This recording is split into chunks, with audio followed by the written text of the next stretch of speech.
10 कोई नहीं पराया।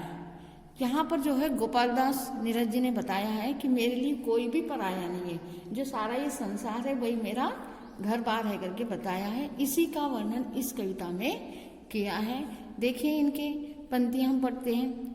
कोई नहीं पराया मेरा घर सारा संसार है, मैं न बंधा हूँ देश काल की जंग लगी जंजीर में, मैं न खड़ा हूँ जाति पाति की ऊंची नीची भीड़ में, मेरा धर्म न कुछ स्याही शब्दों का सिर्फ गुलाम है, मैं बस कहता हूँ कि प्यार है तो घट घट में राम है, मुझसे तुम न कहो मंदिर मस्जिद पर मैं सर टेक दूं। यहाँ पर जो है कवि कहना चाहते हैं कि मेरा जो है सारा संसार ही मेरा क्या है, घर है, मेरे लिए इसमें कोई पराया नहीं है। इसी का वर्णन यहाँ पे जो है कवि ने किया है। वे कहना चाहते हैं कि मेरे लिए कोई भी पराया नहीं है। देखिए कोई नहीं पराया मेरा घर सारा संसार, यहाँ पे कवि कहते हैं कि मेरे लिए कोई पराया नहीं है, मेरा जो ये सारा संसार है वही मेरा घर है, मैं न बंधा हूँ देश काल की जंग में।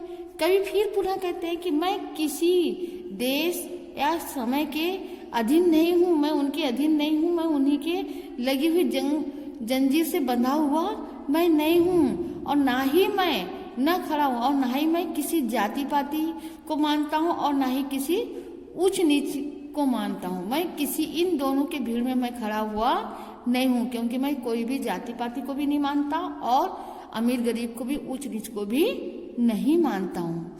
वो क्या कहते हैं, मेरा धर्म न कुछ, मेरा कोई विशेष धर्म कोई भी नहीं है, मैं हर धर्म को मानता हूँ, मेरा कोई भी एक धर्म नहीं है जिसे मैं मानता हूँ, मेरा कोई भी धर्म नहीं है, सिर्फ मैं किसका गुलाम हूँ, अपने ही शब्दों का मैं गुलाम हूँ। फिर वो कहते हैं कि मैं बस कहता हूँ कि प्यार है। फिर वो कहते हैं कि मैं सिर्फ इतना कहना चाहता हूँ कि यदि संसार में प्यार है तो हर जगह, घट घट में मतलब हर जगह में क्या है, ईश्वर है, राम है। अगर संसार में प्यार नहीं है तो कुछ भी नहीं है। अगर आपको या हम सबको प्यार मिलता रहे तो हर जगह हमको ईश्वर के दर्शन होते रहेंगे। फिर वो कहते हैं कि मुझसे तुम न कहो। फिर यहाँ पे फिर कवि कहते हैं कि हे तुम सब लोग मुझसे ये मत कहो कि तुम जाकर के ये सब को छोड़ करके तुम मंदिर में मस्जिद में जाकर के क्या सर टिकाओ। कहने का मतलब है कि तुम मंदिर मस्जिद में ढूंढो कि वहां पे ईश्वर है। नहीं, मेरे अनुसार तो ईश्वर वहां पर है जहाँ पे लोगों को जो है स्नेह मिलता है, वहीं पर हमको ईश्वर के दर्शन होते हैं। ऐसा नहीं कि हम मंदिर मंदिर जाएंगे तभी हमें ईश्वर के दर्शन होंगे।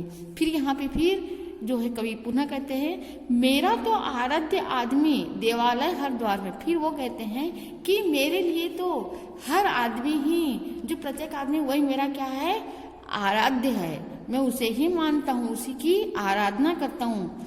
क्योंकि देवालय हर द्वार है, क्योंकि हर व्यक्ति का जो द्वार है, दरवाजा है, वही मेरा क्या है, देवता का घर है। ऐसा करके जो है यहाँ पर कवि कहता है कि इसलिए वो बार बार पुनः यही कहते हैं कि मेरे लिए कोई पराया नहीं है। मेरा यह जो है घर संसार क्या है, ये मेरा घर संसार सारा संसार ही है। मेरे लिए तो सारा संसार ही मेरा क्या है, ये घर है, कोई व्यक्तिगत रूप से नहीं है। फिर है कहीं रहे कैसे भी मुझको प्यारा यह इंसान। फिर वो कहते हैं कि मैं कहीं पर भी रहूं, यह व्यक्ति कहीं पर भी रहे और वो कैसे भी स्थिति में रहे, लेकिन मुझको जो है किससे प्यार है, इंसान से ही प्यार है।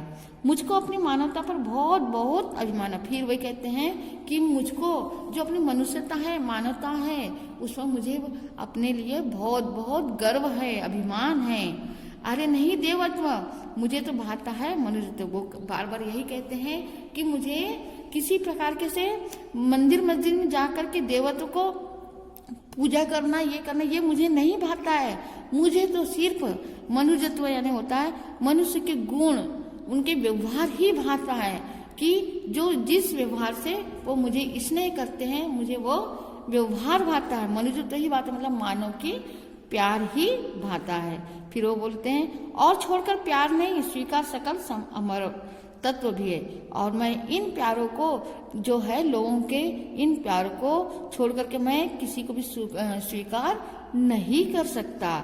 चाहे मुझे जो है अमरतत्व, मतलब मैं कभी भी नष्ट न होने वाला मुझे मतलब अमरतत्व प्राप्त हो जाए, लेकिन मैं ये जो लोगों का स्नेह बना हुआ उसे मैं छोड़ नहीं सकता, क्योंकि मुझे उन्हीं का स्नेह चाहिए। फिर ये बोलते मुझे सुनाओ तुम न स्वर्ग सुख की सुकुमार का। फिर यहाँ पे कवि कहते हैं कि तुम मुझे बहलाओ मत, तुम मुझे सुनाओ मत कि स्वर्ग में सारी सुख सुविधाएं हैं, ये सब जो है मुझे मोहित नहीं करेंगे, क्योंकि मुझे तो सारा संसार में ही सुख प्राप्त होता है। मुझे ये जो है किसी प्रकार की झूठी मतलब स्वर्ग जैसी सुख सुविधा मुझे अच्छी नहीं लगती, क्योंकि मेरी धरती 100 स्वर्गों से ज्यादा सुखमय। फिर यहाँ पे कवि कहते हैं कि जो मेरी धरती माता है वो स्वर्ग से भी बढ़कर है, क्योंकि वो स्वर्ग से भी अधिक सुंदर है, कोमल है, मीठी है।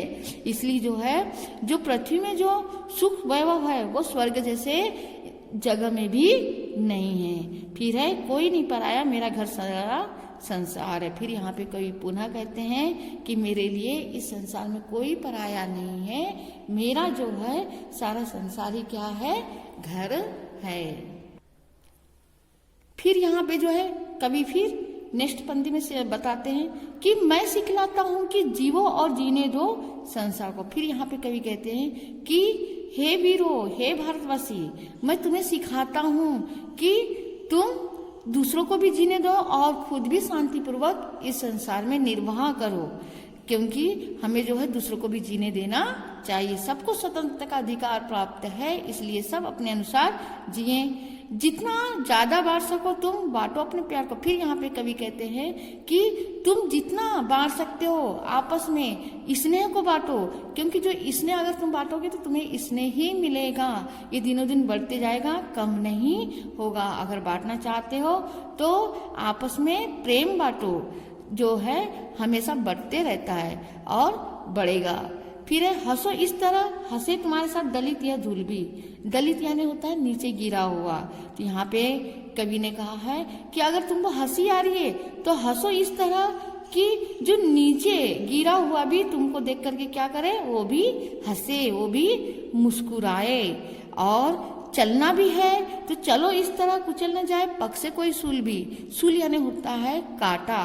और आपको यदि चलना है तो रास्ते में देखो कि जो कांटा है, कांटा लगा हुआ है या कांटा पड़ा हुआ है, वो भी वो कुचल करके अलग हो जाए। इस तरह से तुम चलो, वो हमें चुभे ना, बल्कि वो कुचल करके नष्ट हो जाए। सुख न तुम्हारा सुख केवल जग का भी उसमें भाग है। उन्होंने कहा यह केवल तुम्हारा ही सुख नहीं है, ये तो सारे संसार का सुख इसमें निहित है। यही हमारा क्या है, ये सारा संसार का ही भाग्य। अगर तुम सुखी रहोगे तो सारा संसार भी कैसा रहेगा, सुखी रहेगा। फिर उसके बाद में यही कहा है कि फूल डाल का पीछे पहले मन का श्रृंगार है, कोई नहीं पराया मेरा घर सारा संसार है। जिस प्रकार से यहाँ पे फूलों की डाली को देखे होगे, जो फूल है, जो फूल खिलते हैं उपवन होता बगीचे, वो बगीचे का क्या है, श्रृंगार है।